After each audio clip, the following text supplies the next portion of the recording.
சாமானியன் குரல் தேசியவாதிகளுக்கு எனது பணிவான வணக்கம். அதாவது, அடுத்த இலக்கு கிருஷ்ண ஜென்ம பூமி. இதை சொன்னவர் யார் அப்படின்னா, யோகி ஆதித்யநாத், உத்தரப்பிரதேசத்தினுடைய முதல் மந்திரி.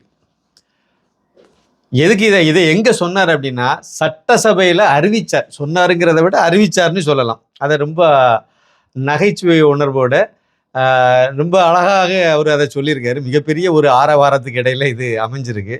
விஷயம் என்ன அப்படின்னா, அவர் சட்டசபையில் பேசும்போது திரு யோகி ஆதித்யநாத் அவர்கள் பேசும்போது என்ன சொல்லியிருக்காரு அப்படின்னா, அயோத்தியில் ராமர் கோயில் கும்பாபிஷேக கொண்டாட்டங்களை பார்த்து நந்தி பகவான் பிடிவாதம் பிடிக்க தொடங்கினார்.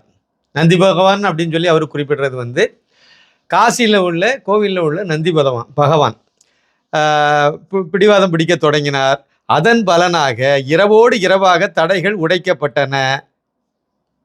அவர் குறிப்பிடுறது எதுன்னா, காசியில் உள்ள நந்தி பகவான், அதாவது எம்பெருமான் சிவபெருமானுடைய வாகனமாக அமைந்திருக்கக்கூடிய நந்திய தேவர் அடம் பிடிச்சாரு.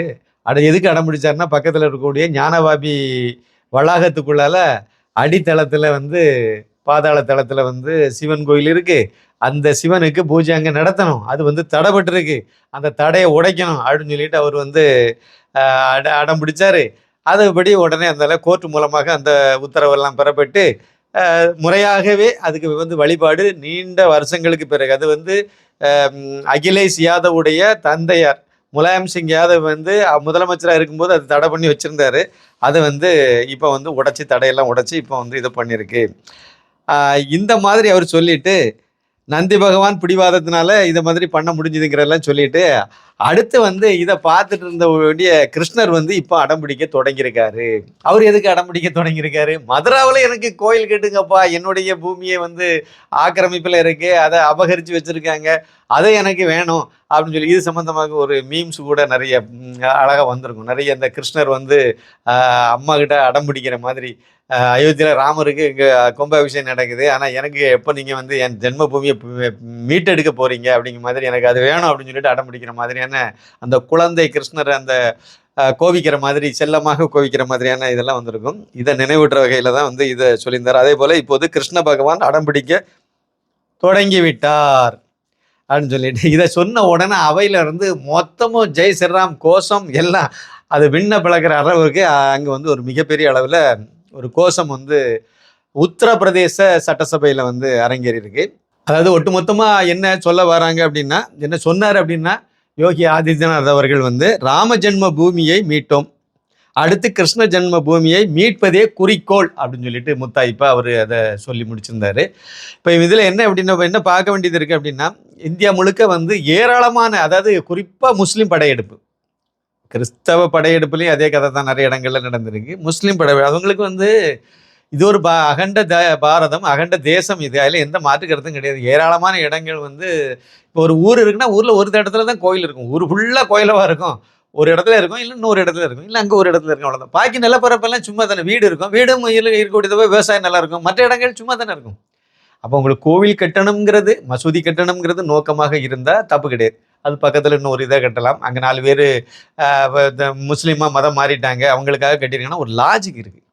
ஆனால் ஒவ்வொரு முஸ்லீம் மத வெறி அரக்கர்களும் படையெடுத்து ஆக்கிரமிப்பிச்சு இந்த நாட்டுக்குள்ளே நுழைஞ்ச உடனே செய்கிறது அந்த ஊரில் எந்த கோவில் பெருசாக இருக்குது, அந்த கோவிலில் கொள்ளையடிக்கணும்.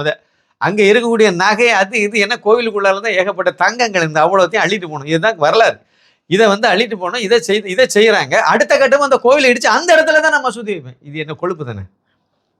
அதுவும் முக்கியமானது. காசி, மதுரா, அயோத்தி, இதெல்லாம் ரொம்ப ரொம்ப இந்துக்களினுடைய முக்கியமான புனித தலங்கள், புனித இடங்கள், ஜென்ம பூமிகள். இதெல்லாம் காசி விஸ்வநாதருக்கு முக்கியமானது.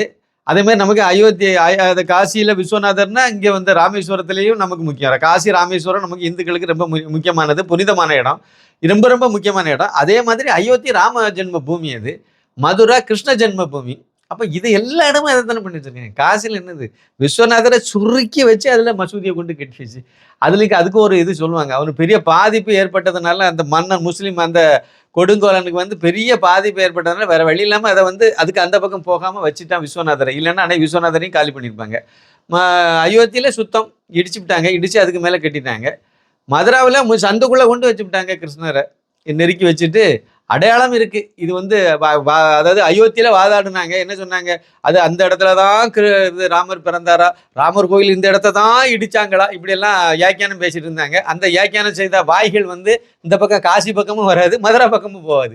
ஏன்னா மதுரா பக்கத்துல வந்து அதை உண்மையிலேயே அங்க வந்து இன்னமும் மதுராவில் வந்து கிருஷ்ணர் கோயில் இருக்கு. ஆனா அது சந்துக்குள்ள இருக்க மாதிரி நெருக்கி வச்சுட்டு அதை வந்து பிரம்மாண்ட மசூதியை கட்டி வச்சது அதை ஆதாரபூர்வமாவே அங்க நிரூபிக்கிற மாதிரி இருக்கனால அதுல அதை சொல்ல மாட்டாங்க.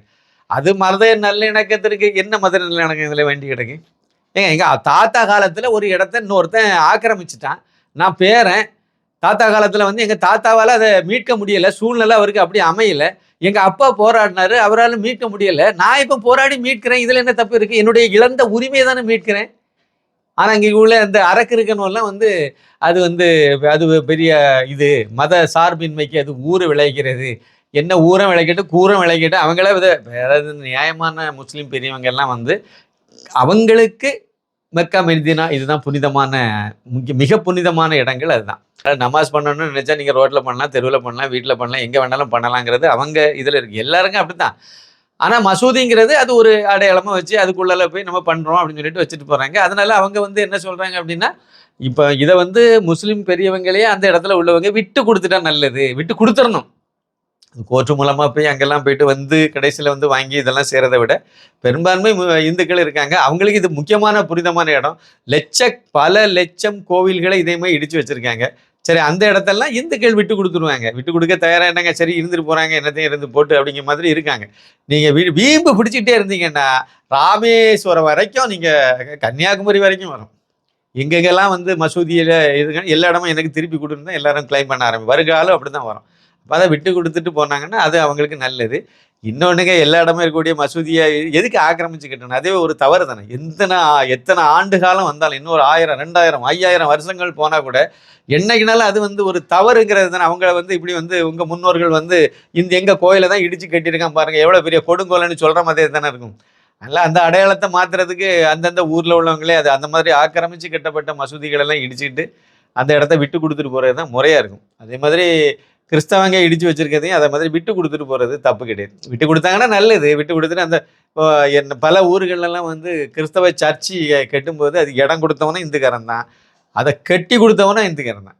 ரொம்ப ஒரு தூரத்துக்கு போவான்னா எங்கள் ஊரில் இருக்க சிஎஸ்ஐ சர்ச்சை கட்டி கொடுத்தது எங்கள் தாத்தா காலத்தில் உள்ள பெரியவங்க தான். அவங்க காட்டில் இருந்து ஆரம்பத்தில் உள்ளது. இப்போ வந்து பெரிய பில்டிங். அது ஆரம்பத்தில் அது வந்து ஓலை கொட்டகையாக இருக்கும்போது அதை கட்டி காட்டில் போய் மரமெல்லாம் வெட்டிட்டு வந்து அந்த இதெல்லாம் கட்டி கொடுத்தது ஒரு வரலாறு அங்கே இருக்குது. எல்லா கிராமத்துலையும் இதே மாதிரி ஒரு வரலாறு உண்டு. அதனால் வழிபடியாக பண்ணிட்டு போ அப்படிங்கிற பரந்த மனப்பான்மையில் தான் பண்ணியிருக்காங்க. ஆனால் அதில் அழிச்சாட்டியம் பண்ணி இந்த கோயிலை இடித்து தான் நாங்கள் கட்டணும். கிறிஸ்தவ இது கம்மி தான் அந்த மாதிரி இடித்து கட்டினது. முஸ்லீம் மத அரக்கர்கள் தானே, மன்னர்கள் கிடையாது. அது காட்டு மிராண்டி தானே. அந்த காட்டு மிராண்டிகள் இடித்தது ரொம்ப அதிகம் இந்தியா முழுக்கவே. அதனால் இது ஒரு நல்ல முன்னெடுப்பு. கண்டிப்பாக யோகி கை வச்சது விட மாட்டார்ல.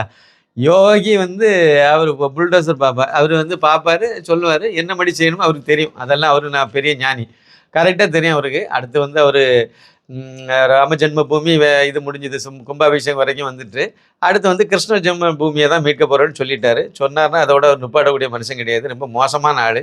சீக்கிரமாக அதை பண்ணி விடுவாருங்கிறது தான் நம்முடைய இது. பண்ணணுங்கிறது நம்முடைய வேண்டுதல். நிச்சயமாக பகவான் இதை நிறைவேற்றுவார். நன்றி, வணக்கம்.